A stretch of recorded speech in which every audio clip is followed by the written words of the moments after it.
Chronomaster, a name that doesn't just whisper, it declares. Brands name things for all sorts of reasons. Ego, poetry, marketing budgets running a little too hot. But Chronomaster is different. It's pretty uncompromising. It speaks to command, precision, and the almost audacious idea of mastering time itself. And in the late 60s, that ambition wasn't just a flourish, it was Citizen's North Star.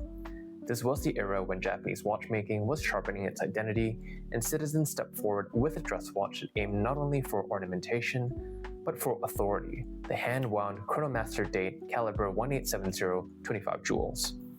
Today, we're unpicking one of these originals. Did Citizen earn the confidence of that name?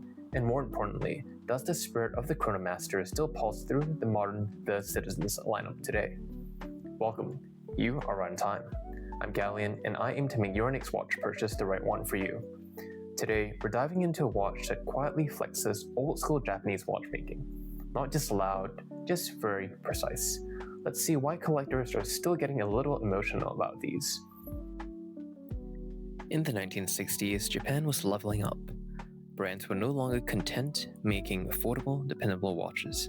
They wanted prestige. Chronomaster is a statement. Not just a pretty dial, but a promise of chronometric excellence. Citizen first used the Chronomaster label in the 1960s, and the line was represented as the company's high-grade offering, often with special emblems, an eagle motif, and, in some variants, chronometer grading. Also, for fairness, Citizen wasn't the first to use the word Chronomaster.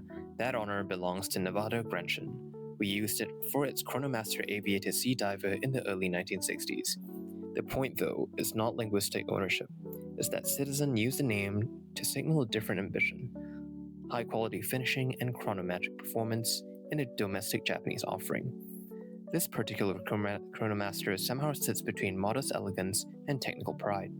Hand-wound, date, a solid 36mm case, and a surprisingly high level of finishing for the era. If Grand Seiko aimed for a philosophy of design grammar, the Chronomaster answers with, do it right, but don't shout about it. The watch head comes in at 38mm including the non-screw-down crown and 36mm without, with a 43mm lug-to-lug and 11.5mm thick including that domed hard-like crystal.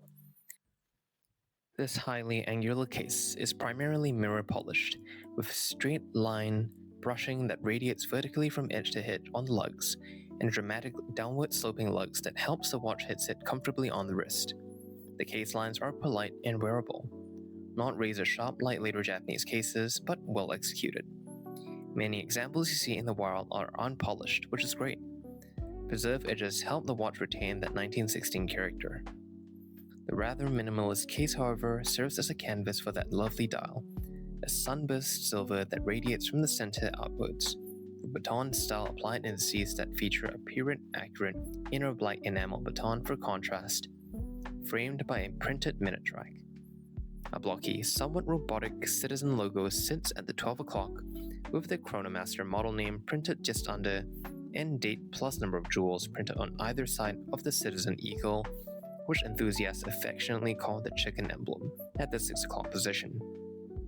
Rounding out the dial furniture are indices matched, broadsword-style hands, and a simple Neil seconds hands doing the rounds.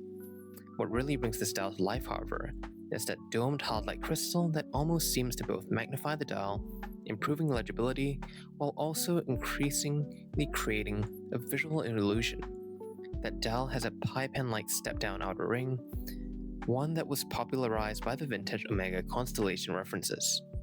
The result is a dial that feels deeper than it has any right to be, a small optical illusion that elevates the entire watch and quietly signals the kind of refinement the Chronomaster name was meant to carry. Turning it on its back, internals are held down with a screw-down caseback featuring a gold Citizen chicken medallion that is sought after by collectors, encircled with etched model reference details and the word para-water, which was Citizen's way of saying a model was water resistant in the 50s and 60s.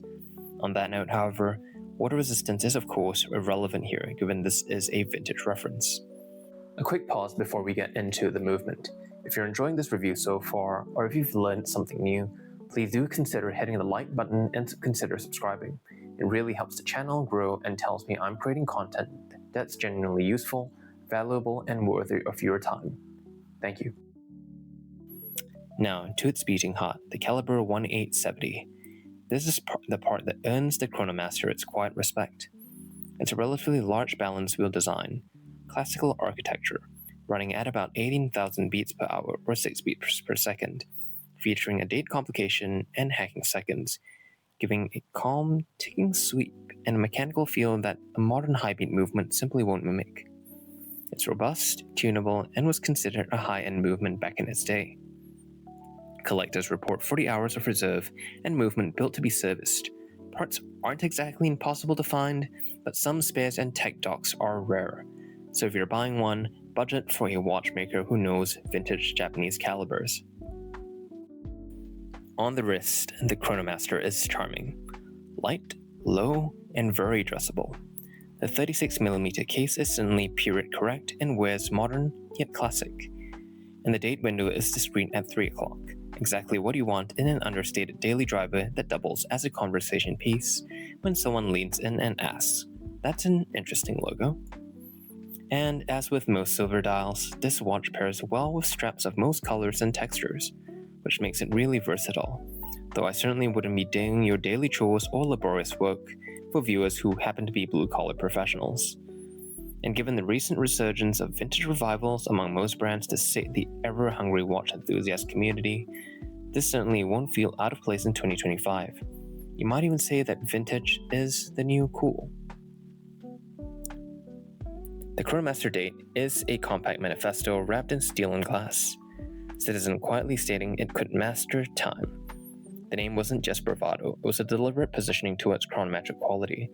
And while Nevada used the word Chronomaster earlier in a different context, and Zenith captured the modern premium market with its El Primero chronographs and complete calendars, Citizen's Chronomaster set a domestic benchmark that fed the brand's thinking for decades, ultimately resurfacing in the premium The Citizen family.